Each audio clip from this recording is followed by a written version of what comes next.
రాష్ట్రానికి పెట్టుబడులు రావాలంటే సీఎం అందంగా ఉండాలా? ఎందుకంటే మన జగన్మోహన్ రెడ్డి గారు ఒక మాట మాట్లాడిన దగ్గర నుంచి అన్ని చోట్ల ఇదే చర్చ నడుస్తుంది. రాష్ట్రంలో పెట్టుబడి పట్టాలంటే కనుక చంద్రబాబు మొహం చూసి ఏమన్నా వస్తున్నారా వాళ్ళు అంటారు అడిగాడు కదా, దాన్ని ఎలా చూడాలంటారు? చాలా మంచి పాయింట్ అడిగారండి. ఓ చంద్రబాబు ముఖం చూసి రాకపోతే జగన్ ముఖం చూసి వచ్చారా? ఈ జగన్ ముఖం చూసి ఒక్కసారి ప్రమాణ స్వీకారం చేసినప్పుడు జగన్ ముఖం చూసిన జనందరూ జగన్ ముఖం చూసినందుకు ఆ ఒక్క మాట చేసిన దానికి ఎంబడే తాళాడేస్తున్నారు. లాక్డౌన్ ఏర్పడింది. ప్రకృతి కూడా కొన్ని కొన్ని కొన్ని కొన్ని సూచించుద్ది. తుఫాన్ రాబోయే ముందు ఏదైనా జరగబోయే ప్రకృతి కూడా కొన్ని కొన్ని సూచనలు ఇచ్చింది. అట్లనే ఈ ముఖారేమో ప్రజలు చూడంగానే ఒక సిగ్నల్ ఇచ్చింది. ఎంబటే లాక్డౌన్ చేసేసి మొత్తం ఎవరు కూడా తలుపేసుకోవాలి. ప్రమాణ స్వీకారం అయిపోయి తలుపులు వేసుకోవటం, మళ్ళీ తలుపులు తీసేసరికి 5 సంవత్సరాలు అయిపోయింది. ఈ ముఖాలు మీద అసలు ప్రజలందరూ ఎంత ఆనందంగా ఉన్నారు కానీ ముఖం చూడడం అందరికీ అనిపించుకుంది. ఈయన ముఖాల మీద చాలా గొప్పది. సిగ్గు శరం అన్నా చెప్పుకోవటానికి. ఎప్పుడన్నా వచ్చినవి పోకుండా ఉంటే సార్ ఎన్ని కంపెనీలు తరివేసాడు ఉండగా అవన్నీ పోయింది, ఇవన్నీ గుర్తు రావట్లేదా? ఇక అనుకుంటున్నాడు నేనేం చెబుతున్నా ఆంధ్రప్రదేశ్ జనంలో పిచ్చినా కొడుకులు అనుకుంటున్నారు. అది పిచ్చినా కొడక జనం పిచ్చినా వాళ్ళు మాట్లాడారంటే మనం మాట్లాడే ఉపయోగం ఉంది. సారీ, నువ్వు జనం పిచ్చోళ్ళు కాదు. మీ నాన్న చూసిన అభిమానంతో రాజశేఖర రెడ్డి కొడుకు అభిమానంతో వేశారు కొంతమంది యువకుడు చూద్దాము రాజధానికి ఒకే ఒప్పుకున్నాడు అన్ని బాగా చేస్తా అంటున్నాడు, కొద్దిగా ఉత్సాహంగా చేస్తాను. కొంతమంది తలకాయ నూరి ముద్దులు పెట్టి ఏయో చేసి కొంతమంది ఆ రకంగా మోసం పోయి జనాన్ని ఆంధ్ర రాష్ట్ర ప్రజలను మోసపోయి ఏదో ఒక్కసారి పొరపాటున ఓటేసినందుకు నాశనం చేసి పెట్టావు రాష్ట్రాన్ని. ఇంకా నీకు మొహం కాదు, నీ పేరెత్తే వినేవాళ్ళు కూడా అనేది తెలుసుకోవాల్సిన అవసరం అంతా ఉంది జగన్. ఎందుకు అంటారు పదే పదే ఈ రెచ్చగొట్టే వ్యాఖ్యలు చేయటం వెనకమాల ఉన్న రహస్యం ఏమనుకోవచ్చు అంటారు? వ్యంగ్యంగా మాట్లాడటం, రెచ్చగొట్టే వ్యాఖ్యలు చేయటం ఎందువల్ల అనుకోవాలంటారు? ఎందువల్ల ఏముంది, ఏం మాట్లాడటానికి ఏం చేయడానికి లేదు. జనం వినేవాళ్ళు లేరు, బయటకు వచ్చిన పలకించేవాళ్ళు లేరు. ఇక ఏదో విధంగా కనపడాలిగా మనకి మీడియాలో కనపడాలని ఒక ఇద్దరు చేయటం తప్ప వాస్తవంగా అతనికి ఏమీ లేదు అక్కడ. ఆంధ్ర రాష్ట్ర ప్రజల్లో అభిమానం కానీ ఓట్లేద్దామని ఆలోచన కానీ ఎవరు లేవు జగన్ అని అతనికి. ఇక ఏదో విధంగా జనంలో కనపడాలని ప్రయత్నం తప్ప ఏం లేదు అక్కడ. సరే, ఈసారి ఏంది 263 సీట్లు అయినాయి కదా, మరి జగన్మోహన్ రెడ్డికి ఎన్ని సీట్లు వచ్చే అవకాశం ఉందంటారు? మరి 263 సీట్లు అవ్వబోతున్నాయి. మహిళలకి అత్యధికంగా మేలు చేసింది నేనే కాబట్టి జనాలందరూ నాయనక మళ్ళీ వస్తారు మళ్ళీ అంటున్నాడు మరి జగన్మోహన్ రెడ్డి. భ్రమపడుతున్నాడు. అందరు వెనకమాల రావటం కాదు. జగన్ అన్నమాట ఒక మాట ఆలోచించాలి. జనం అందరూ కూడా ఆయన వెనకాలే ఉంటారు. ఎందుకంటే దొరికితే పట్టుకొని కొడతానికి వెనకెడతా. ఇప్పుడు ఉరికెత్తివాడు వెనకెడతా జనం గుంపు ఉంటారు చూసావు. జేబు తెంగిపోతుంటే వెనకాల ఉంటారు 10 మంది. జేబు తెంగిపోయాడు ముందు ఉంటాడు.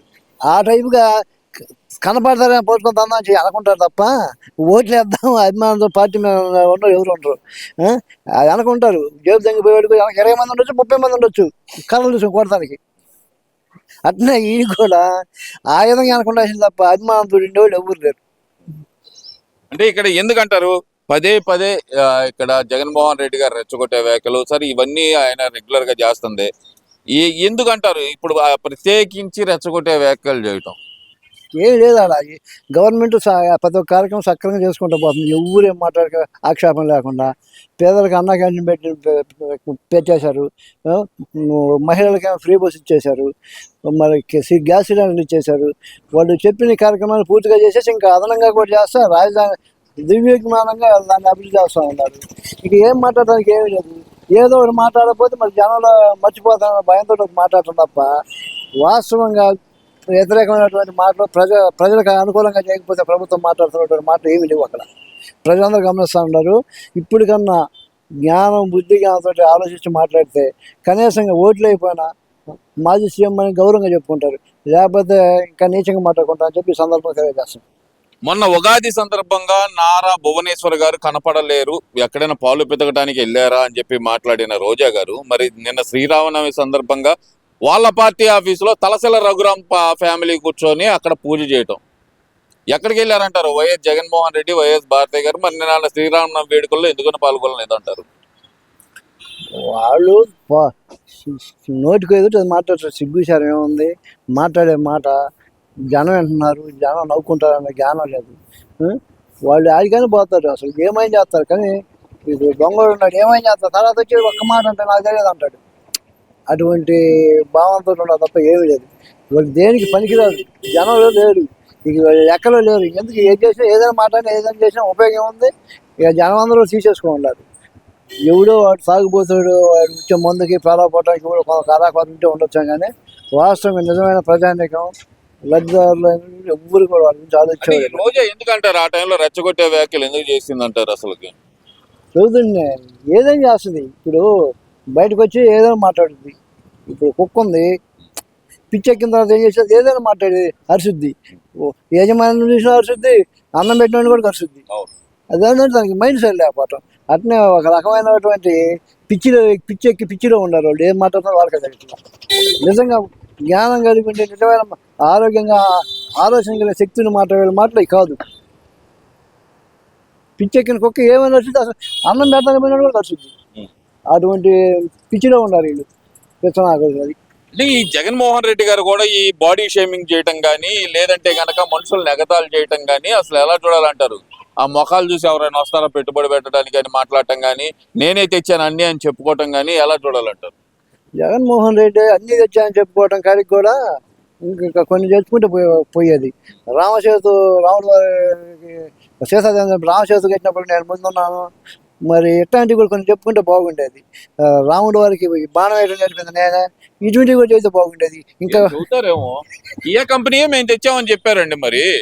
అదే ఈ చోటగా వీటికి ముందు అవి కూడా చేస్తే ఇంకా బాగుండేది. అబ్బో అప్పటి నుంచి ఉండరా, మనకి తీర్థయాగం నుంచి ఉండరా జగన్ అనుకునేవాడు. కేంద్రం నుంచి జగన్ ఉన్నాడు అంటారు. ఉన్నాడని అనుకునేవాళ్ళు. ఇప్పుడు వచ్చి చదువుతుంటే మరి ఇప్పుడు ఇవన్నీ నిజం నమ్మారంటే అవి కూడా నమ్ముతారుగా.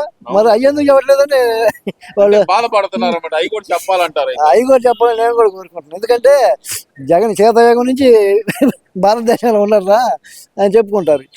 సిగ్గు సరే ఏమైనా ఉందా ఈ మాట్లాడే మాటలకి? ఆ? నువ్వు వచ్చావా, నువ్వు వచ్చి ఏం చేసా?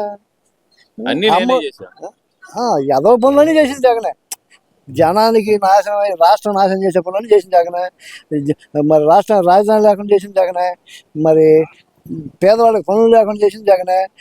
పేదవాడికి నోటికాడ కూడి చేసి అన్న క్యాంటీన్ చేసిన జగనే. పేదవాళ్ళకి పనులు లేకుండా వర్క్ లేకుండా చేసిన జగనే. రైతులకి పెట్టాడు ల్యాండ్ టైటిలింగ్ యాక్ట్ పెట్టి పొలాలన్నీ ఆక్రమించుకొని, ఎంతోమంది ఇప్పుడు కూడా ఆక్రమించుకొని ఇంకా కాగితానికి పూర్తి కావాలా ఆక్రమించుకొని జగన్ టైంలో జగనే. ఇటువంటి పనికి మానలు ఇచ్చే పనులు, యాదవ పనులు ఏమంటే అన్నీ చేసింది జగనే. మంచి పని చేసిన మటుకు రెండు చేశాడండి. ముసలి వాళ్ళకి ఇంటికి పెంచిన చచ్చిపోయటం ఒకటి, ఈ ఊళ్ళో ఏదైనా సమస్య ఉంటే రైతులు బయట పక్కన ఊళ్ళోనే ఏదో పెట్టాడు సచివాలయం, మా ఎంఆర్ఓ చుట్టూ. ఈ రెండు మంచి పనులు చేశాడు. తర్వాత మా అన్ని రిచ్చా లఫంగి పనులు తప్ప ఒక్కటన్నా మంచి పనులు. ఇటువంటి లఫంగి పనులు ఇచ్చే పనులు అందరు చూశారు అనేది ఇచ్చి అవసరం వేశారు. అంతే అంటారు ఇక. అంటే మరి ఈసారి 263 వస్తున్నాయి. మరి జగన్మోహన్ రెడ్డి గారు బాగా ఆశతో ఉన్నారు. ఏ మాత్రం ఇచ్చే అవకాశం ఉందంటారు ప్రజలు? ఆశ ఉంటుందండి, ఆశ సహజం. కుక్క కూడా ఇంట్లో యజమాని రకరకాల వంటకాలు చేసుకుంటే బయట నుండి నాలుగు మారుతూ ఉంటుంది. ఆ కుక్క విశ్వాసం లేనప్పుడు ఎవరు వేయరు కదా, వేస్తాడు యజమాని అన్న. అట్నే ఈ జగన్ కూడా అంతే. ఎవరు చూడటమే అంటారు ఇక. నాలుగు తప్పించుకుంటూ అయిపోయింది పని.